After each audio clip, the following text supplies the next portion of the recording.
పాత్రికేయులతో ఎమ్మెల్యే నల్లమిల్లి మాట్లాడుతూ గత నెలలో పెదపూడి మండలం కాయకవోలు గ్రామంలో చుట్టుపక్కల 5-6 గ్రామాలకు చెందిన 10 నుండి 12 మందిని గంజాయి కేసులో పోలీసులు అరెస్టు చేయడం జరిగింది. ఈ క్రమంలో ఈ కేసులో నిందితులుగా ఉన్న గణేష్ అనే వ్యక్తి ఎప్పుడో నాతో సెల్ఫీ దిగిన ఫోటోను సాక్షి పత్రికలో వేసి గంజాయి కేసులో అనపర్తి ఎమ్మెల్యే అనుచరుడు అంటూ హెడ్డింగ్ పెట్టి రాశారు. కంటెంట్ లో మాత్రం నిందితుడు చెప్పాడని గానీ పోలీసు విచారణలో తెలిసినట్లు గానీ తన అనుచరుడు అని గానీ ఎక్కడ ఏమాత్రం తెలియపరచలేదు. అయినప్పటికీ తనను అప్రతిష్ట పాలు చేసే ఉద్దేశంతో ఇక్కడ వైఎస్ఆర్సీపీ ఇన్ఛార్జ్ గా ఉన్న మాజీ ఎమ్మెల్యే సూర్యనారాయణ రెడ్డి సాక్షి యాజమాన్యాన్ని ప్రభావితం చేసి సీఎంఓ కార్యాలయంలో పనిచేసిన మాజీ ఐఏఎస్ ధనంజయ రెడ్డి సహకారంతో ఈ వార్త రాయించారు. ఈ వార్తకి ఎటువంటి సాక్ష్యాధారాలు వాళ్ళు చూపించలేదు. ఈ పరిస్థితులలో సాక్షి మీడియా బ్యూరో ఇన్ఛార్జ్ తో పాటు 5గురి పైన నేను పరువు నష్టం దావా వేయడం జరుగుతోంది. ముందుగా నోటీసులు పంపించబడతాయి. ఇటువంటి అభూత కల్పనలను మీ నాయకుల రాజకీయ ప్రయోజనాల కోసం వండివార్చవద్దని సాక్షి బ్యూరోకి తెలియజేస్తున్నాను. ఈ కేసులో 12 మంది వ్యక్తులు ఉండి వారు వివిధ పార్టీలకు చెందిన వారని చెబుతున్నారు. 23న పోలీసుల దృష్టికి రావడం, 2వ తేదీన ఎఫ్ఐఆర్ వేసిన పరిస్థితులలో ఈ గ్యాప్ లో అతను నా మనిషి అయి ఉంటే నేను ఎందుకు అరెస్టు అవనిస్తాను, అతన్ని రక్షించుకునే ప్రయత్నం చేస్తాను కదా, అటువంటి సమాచారం ఏమైనా వచ్చిందా, అతను నా వెంట తిరిగేవాడని మీకు ఏదైనా సమాచారం ఉందా? ఎటువంటి సమాచారం లేకుండా ఒక నాయకుడు చెప్పిన మాటల ప్రకారం అతని మెప్పు కోసం సాక్షి యాజమాన్యం ఎటువంటి వార్తను ప్రచురింపజేసింది. ఇందుకు ఈ రోజు నోటీసులు పంపిస్తున్నా అంటూ పేర్కొన్నారు. నమస్కారం.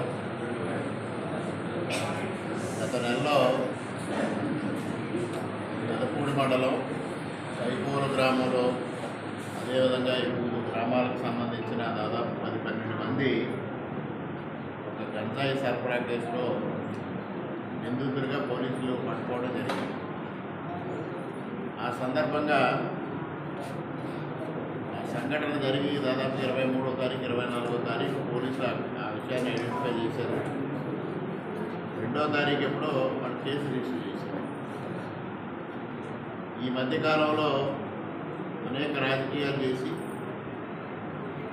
గణేష్ అనే ఒక అబ్బాయి, కైకోలు గ్రామానికి చెందిన గణేష్ అనే అబ్బాయి ఎప్పుడో నాతో తీసుకున్న ఒక సెల్ఫీ ఫోటోని సాక్షి పేపర్లో ప్రచురించి గంజాయి కేసులో ఎమ్మెల్యే అనుచరుడు అని దానికి హెడ్డింగ్ పెట్టి కంటెంట్లో మాత్రం ఏ విధంగానూ దానిపైన ఆ నిందితులు చెప్పడం కానీ లేకపోతే పోలీసుల ఎంక్వైరీలో తేలడం కానీ ఇది నాకు సంబంధం ఉన్నట్టు కానీ లేదంటే అతను నా అనుచరుడు అనే విషయాన్ని ఎక్కడైనా బహిర్గతమైన విషయాన్ని ఎక్కడా ఎవరు బహిర్గతపరచలేదు.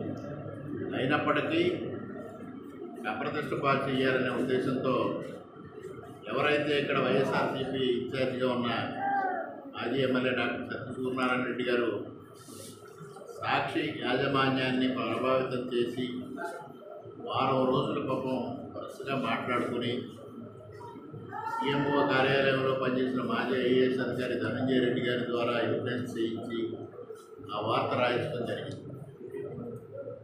అతను నా అనుచరుడు అనడానికి అందులో ఎటువంటి సాక్ష్యాధారాలు వాళ్ళు చూపలేదు. అటువంటి పరిస్థితుల్లో ఇవాళ సాక్షి యాజమాన్యం పైన, సాక్షి మీడియాకి ఎవరైతే బ్యూరో ఇన్ఛార్జిగా ఉన్న బ్యూరోస్ పైన 5 మంది పైన నేను పరువు నష్టం దావా వేయడం జరుగుతుంది. ముందుగా నోటీస్ సర్వ్ చేస్తాను. ₹1 డ్యామేజ్ క్లెయిమ్ చేస్తూ వారికి వాళ్ళ నోటీస్ పంపిస్తా ఉన్నాయి. ఇటువంటి అవాస్తవాల్ని, ఇటువంటి కల్పిత కథల్ని మీ రాజకీయ ప్రయోజనాల కోసం, మీ నాయకుల రాజకీయ ప్రయోజనాల కోసం వండి వార్చొద్దని సాక్షి యాజమాన్యానికి, సాక్షి బ్యూరోలకి కూడా తెలియజేస్తూ ఉన్నారు. ముఖ్యంగా అందులో 12-13 మంది ఉన్నారు.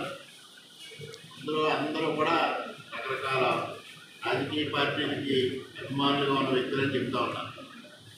23వ తేదీనే ఇది పోలీసుల దృష్టికి వచ్చి 2వ తారీఖున కేసు నమోదైన పరిస్థితిలో వారం 10 రోజులు వ్యవధి ఉంటే ఒకవేళ నిజంగా అతను నాకు సంబంధించిన వ్యక్తి, నా అనుచరుడు, నా అనుయాయుడు అయి ఉంటే అతన్ని కేసులో ఎందుకు అరెస్ట్ అయ్యే విధంగానే ప్రవర్తిస్తాను? తను రక్షించుకునే ప్రయత్నం చేస్తాను కదా.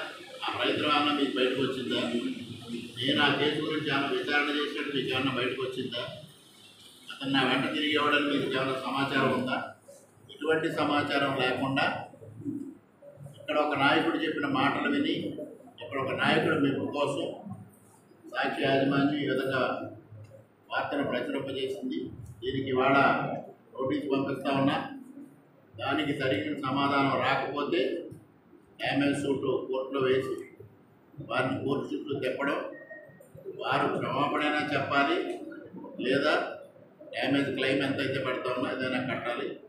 రెండింటిలో ఏదో ఒకటి జరిగే వరకు సాక్షి పైన పోరాటం చేయడం మానవం. ఇటువంటి అవాస్తవాలను ప్రచురించడం, ఆ వార్తను పాపం మరలా ఇక్కడ మాజీ ఎమ్మెల్యే వెళ్తున్నారు సత్యసూర్యనారాయణ రెడ్డి గారు ఆ వార్తని నరేంద్ర మోడీ గారి అకౌంట్కి, అమిత్ షా గారి అకౌంట్కి ట్యాగ్ చేయడం ఇంత పిచ్చి ఆలోచనలో చూడండి. అంటే అసలు ప్రభుత్వం ఏంటి, ప్రభుత్వ వ్యవస్థలు ఏ విధంగా నడుస్తాయి, ప్రభుత్వానికి ఇంటెలిజెన్స్ వ్యవస్థ ఏ విధంగా ఉంటుంది, కేంద్ర ప్రభుత్వానికి ఏ విధంగా ఉంటుంది, రాష్ట్ర ప్రభుత్వానికి ఏ విధంగా ఉంటుంది అనే విషయం ఒక మాజీ శాసనసభ్యుడికి తెలియకపోవడం ఆశ్చర్యకరం. కేంద్ర ప్రభుత్వం ఇంటెలిజెన్స్ వ్యవస్థ ఉంటుంది. ఎక్కడ ఏ నాయకుడు ఎటువంటి వ్యక్తి, ఏ నాయకుడు పనితీరు ఎలా ఉంది, ఏ నాయకుడు అవినీతికి పాల్పడుతున్నాడు, ఏ నాయకుడు అవినీతికి పాల్పడడం లేదు, పార్టీ వ్యవహారాల్లో కానీ ప్రభుత్వ వ్యవహారాల్లో కానీ ఆ నాయకుని యొక్క పార్టిసిపేషన్ ఏ విధంగా ఉంది అన్ని central intelligence, state intelligence information ఇచ్చి నాయకులకు ఇస్తూ ఉంటారు. సూర్యనారాయణ రెడ్డి గారు నరేంద్ర మోడీ గారికి పంపిస్తే నరేంద్ర మోడీ గారు ఆ విషయం పైన చర్య తీసుకుంటారని ఆయన అనుకోవడం ఆయన అవివేకమో తెలియదు. మరి ఆయన్ని ఈ ప్రాంత ప్రజానికి అందరూ దగ్గర గంగిరెడ్డి అని అంటారు. అదొకసారి మరో మార్పు నిరూపించుకున్నారని ఈ సందర్భంగా తెలియజేసుకుంటూ సాక్షి యాజమాన్యానికి మరొకసారి తీవ్రంగా హెచ్చరిస్తా ఉన్నారు.